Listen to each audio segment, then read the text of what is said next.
हर रोज एक नई कहानी देखने के लिए चैनल को सब्सक्राइब करें और बेल आइकन दबाना ना भूलें।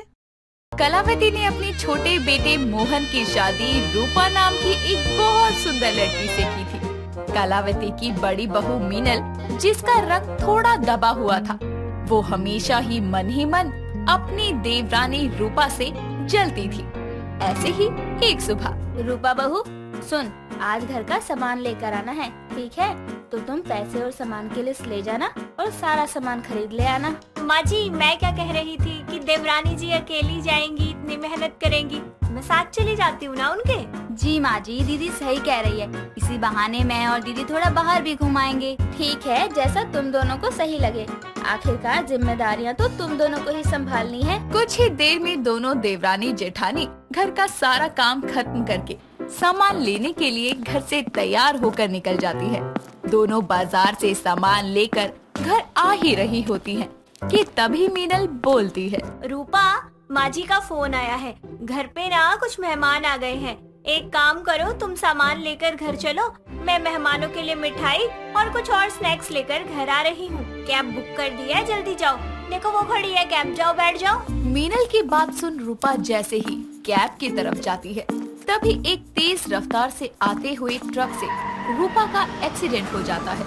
मीनल जल्दी से उसे हॉस्पिटल ले जाती है, साथ ही सभी परिवार वालों को भी फोन करके हॉस्पिटल बुलाती है।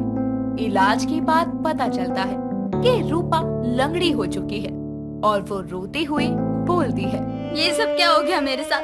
मैं लंगड़ी हो गई। इससे तो अच्छा भगवान मुझे उठा ही लेते, ऐसे अपाहिज बनाकर तो ना छोड़ दे। ना बहू, ऐसी अशुभ बातें मत कर। जो हुआ सो हुआ बेटा, जान से बड़ा कुछ नहीं होता।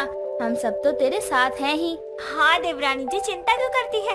अरे लंगड़ी ही तो हुई है, एक पैर तो है ना आपका, विसाखी के सहारे चल लिया करना, मतलब आपको कोई परेशानी नहीं होगी, हम आपके साथ। ऐसे ही वक्त बीतता जाता है। रूपा भले ही लंगड़ी क्यों ना हो, पर उसने वक्त रहते अपने सभी कामों को अच्छे से करना सीख लिया था, जिसके चलते अब कलावती उसकी और भी ज्यादा प्रशंसा करने लगी थी। ऐसे ही एक दिन कलावती की पड़ोसन रमीला उससे मिलने घर आती है। तभी ट्रॉली पर चाय नाश्ता लिए रूपा वहाँ आती है और रमीला को देते हुए कहती है, आंटी जी कैसी हैं आप? बड़े दिनों बाद आई। अच्छी हूँ बहू। अरे रूपा, तेरी जेठानी कहाँ है? ये सब काम तू क्यों कर रही है? जेठानी जी के सर में दर्द है तो वो आराम कर रही हैं। क्या आराम कर रही है? अभी तो मैंने उसे छत पर सेल्फी लेते हुए देखा था। उसे देखकर तो नहीं लग रहा था कि वो बीमार है। देख कलावती, किसके मन में क्या है पता नहीं चलता। जरा अपनी बड़ी बहू पर थोड़ा लगाम कस ले। रमीला की ये सारी बातें छुपकर मीनल सुन लेती है और गुस्से में खुद से बोलती है, ये रूपा जब पैर वाली थी तब भी सबकी नजरों में चमकती थी, अब जब ये लंगड़ी हो गई है तब भी चमक रही है। पर कोई बात नहीं, मैं भी इसकी जेठानी हूँ, अब देखो मैं कैसे इसको मजा चखाती हूँ। कुछ बातें करने के बाद रमीला अपने घर चली जाती है। ऐसे ही एक दिन मीनल रसोई में काम कर रही होती है। तभी वहाँ रूपा आकर कहती है, दीदी मैं मदद कर दूं आपकी? अब कब से अकेले काम कर रही हैं? हाँ रूपा, तुम सब्जी छौंक दो, मैं तब तक बर्तन साफ कर देती हूँ। रूपा जल्दी से सब्जी का छौंक लगाने लगती है। कुछ देर बाद रूपा बोलती है, दीदी सब्जी तैयार हो गई, मैं जल्दी से टेबल क्लीन कर देती हूँ, फिर खाना लगा देते हैं सबके लिए। इतना कहकर रूपा बाहर जाकर टेबल क्लीन करना शुरू करती है। थोड़ी देर बाद दोनों देवरानी जेठानी टेबल पर सारा खाना लगा देती है और सभी खाने के लिए बैठ जाते हैं। जैसे ही कलावती सब्जी कटोरी में परोसती है, तो सब्जी के साथ उसकी कटोरी में एक मरी हुई छिपकली भी आ जाती है और वो जोर से चिल्लाते हुए कहती है, हे भगवान, ये सब क्या है? माँ जी, सब्जी तो रूपा ने बनाई थी, मैं तो बर्तन धो रही थी। क्यों री रूपा, तू पैर से लंगड़ी हुई है, आँखों से अंधी नहीं? माँ जी, मैंने तो सब्जी बहुत ध्यान से बनाई थी, मुझे नहीं पता ये छिपकली कैसे आ गई इसमें। छिपकली को ठंड लग रही थी इसलिए हॉट वाटर बाथ लेने आ गई है ना? तेरी आँखों में खटकती हूँ तो ऐसे ही बता दे, कम से कम ऐसे जहरीला खाना तो मत खिला। माना कि मेरा रंग तुम्हारे रंग की तरह साफ नहीं है, पर हाँ मेरा दिल और मन एकदम साफ है। माँ जी आप चिंता मत करो, मैं जल्दी से दूसरी सब्जी बनाकर लाती हूँ। नहीं नहीं, बस हो गया मेरा खाना, अब कुछ नहीं खाना मुझे। इतना कहकर कलावती गुस्से में पैर धमकाती हुई वहाँ से चली जाती है। ऐसे ही दिन गुजरते जाते हैं और मीनल हर दिन कोई न कोई चाल चल के सभी की नजरों में रूपा को नीचा दिखाया करती। धीरे धीरे कलावती के दिल में रूपा के लिए नफरत भर जाती है, जिसके चलते अब जरा जरा सी बात पर वो रूपा को ताने दिया करती। ऐसे ही एक दिन मीनल अपने कमरे में किसी से फोन पर बातें करते हुए कहती है, क्या बात है, क्यों बार बार मुझे फोन करके परेशान कर रहे हो? कल शाम तुम मुझे बाजार में सोडा शॉप की दुकान पर मिलना, मैं पैसे लेकर वहीं आऊंगी। कमरे के बाहर खड़ी हुई रूपा ये सारी बातें सुन लेती है। अगले दिन शाम को मीनल जैसे ही पैसे लेकर घर से बाहर जाती है, तभी रूपा भी उसका पीछा करती है और घर से निकल जाती है। मीनल सोडा की दुकान पर पहुंचकर एक गुंडे को जैसे ही पैसे देती है तो वो उसे बोलती है, ये लो तुम्हारे पैसे, वैसे तुमने काम अच्छा किया था। एक्सीडेंट के बाद मेरी देवरानी रूपा लंगड़ी हो गई है और रूपा और बाकी सबको यही लगता है कि उसका एक्सीडेंट अचानक हुआ था, जबकि सच तो ये है कि ये सारी तो मेरी एक चाल थी। मैं जानबूझकर उसके साथ मार्केट आई, फिर उसे झूठ बोलकर घर जाने को कहा और फिर तुम्हारे ट्रक से उसका एक्सीडेंट करवाया। बहुत सही चल रहा है मेरा सारा खेल और अब जरूरत पड़ी तो उसे जान से भी मरवा दूंगी। ये लो अपने पैसे और दोबारा मुझे कॉल मत करना। इतना कहकर मीनल वापस घर आ जाती है और अपनी चालबाज जेठानी का सारा सच जानकर रूपा का यकीन टूटकर चकनाचूर हो जाता है। ऐसे ही एक दिन रूपा रसोई में चाय बना रही होती है, तभी वहाँ मीनल आकर बोलती है, रूपा, बाहर माजी तुम्हें बुला रही है, चाय छानकर मैं ले आती हूँ। मीनल की बात सुनकर रूपा वहाँ से चली जाती है। तभी मीनल चाय में रेड किल मिलाने लगती है और तभी रूपा पीछे से आकर उसका हाथ पकड़कर कहती है, बस करो दीदी, कितनी चालाकी, कितनी दगाबाजी करोगे आप मेरे साथ?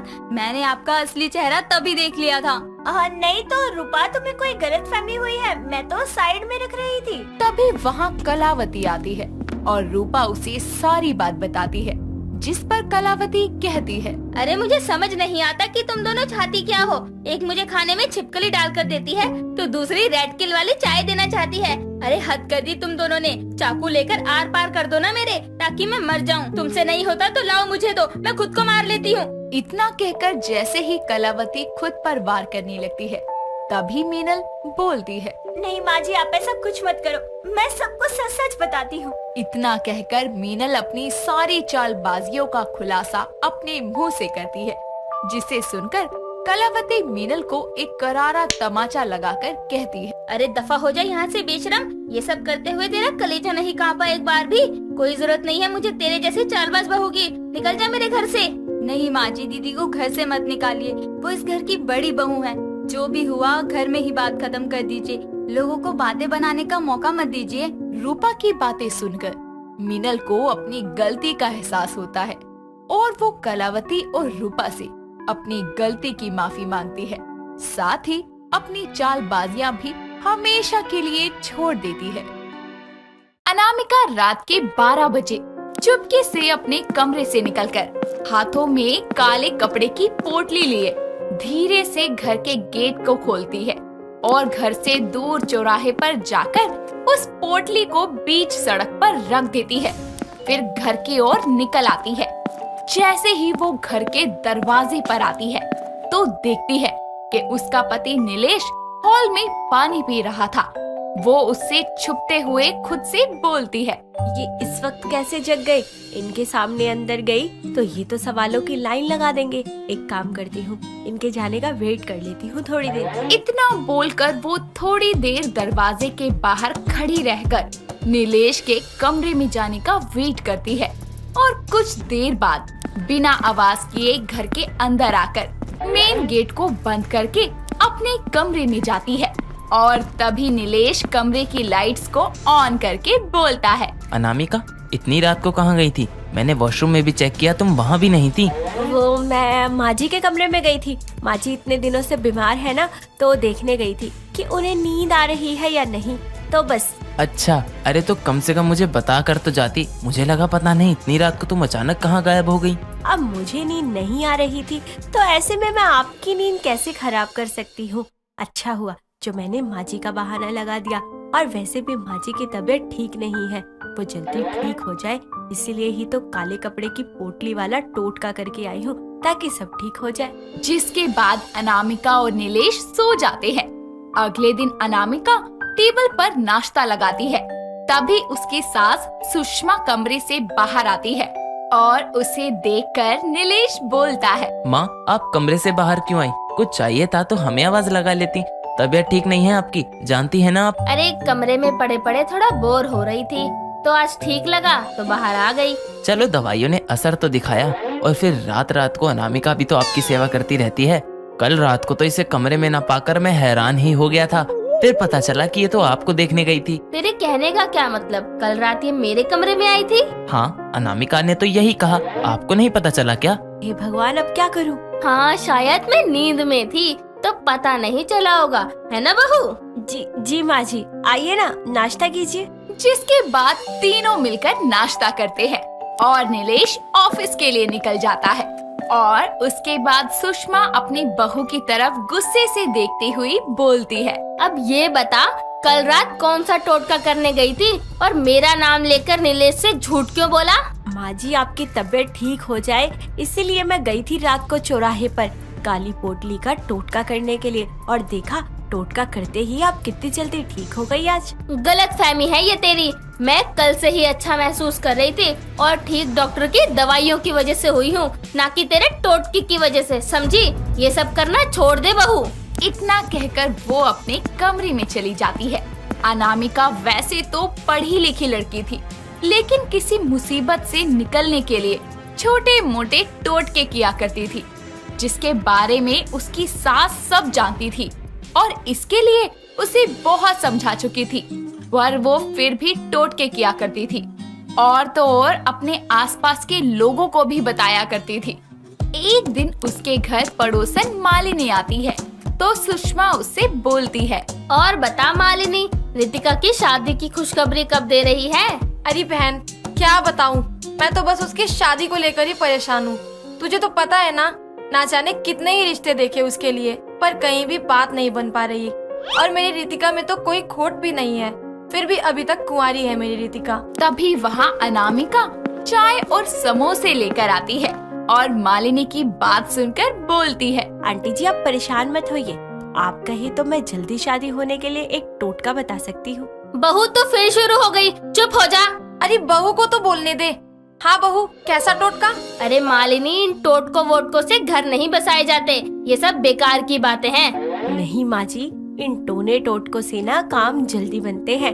आंटी जी देखिए, आप रितिका को कहिएगा कि हर गुरुवार 2 आटे के पेड़े बनाकर उस पर हल्दी का तिलक लगा के चने की दाल और गुड़ के साथ गाय को खिलाए।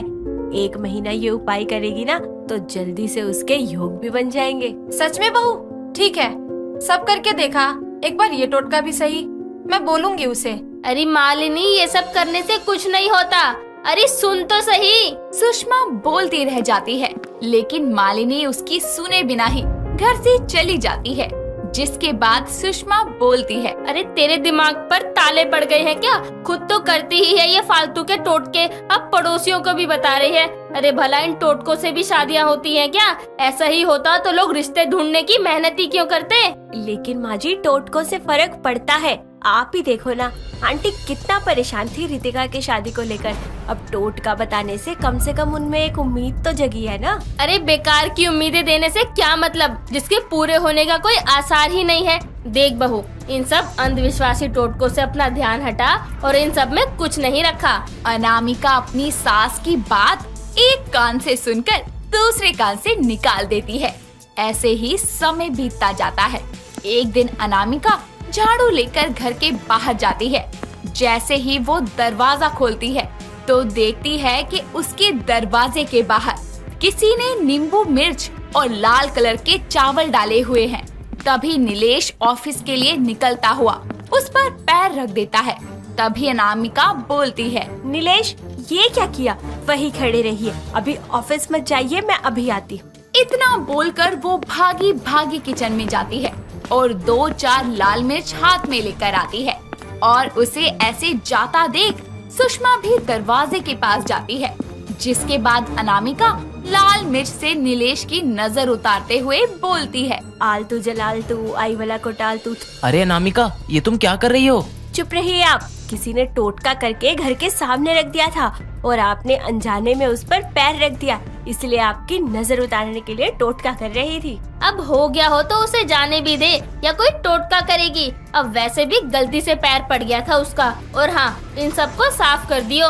इतना बोलकर वो अंदर चली जाती है और अनामिका खुद से बोलती है। जरूर ये काम उस बुढ़िया की बहू कामिनी का होगा। मेरे घर की सुख शांति तो बर्दाश्त नहीं होती होगी उससे, इसीलिए मेरे घर की शांति को भंग करने के लिए उसने ये सब किया। उसे तो मैं इसका जवाब देकर रहूंगी। इतना कहकर वो उस लाल कपड़े में नीलेश की नजर उतारी लाल मिर्च को रखकर फेंकने की जगह वहीं साइड पर रख देती है। और रात को जब सब खाना खाकर सो जाते हैं तो वो सबकी नजरों से बचकर वो लाल पोटली जाकर कामिनी के घर रखाती है। ऐसा करते हुए उसे मालिनी देख लेती है। अगले दिन सुबह जब कामिनी दरवाजा खोलती है तो देखकर हैरान रह जाती है। तभी मालिनी उसके पास आकर बता देती है कि ये सब किया धरा तो सुषमा की बहू का है। जिसके बाद दोनों उसके घर जाकर बोलती है। सुषमा आंटी, ओ सुषमा आंटी, बाहर तो निकलो जरा।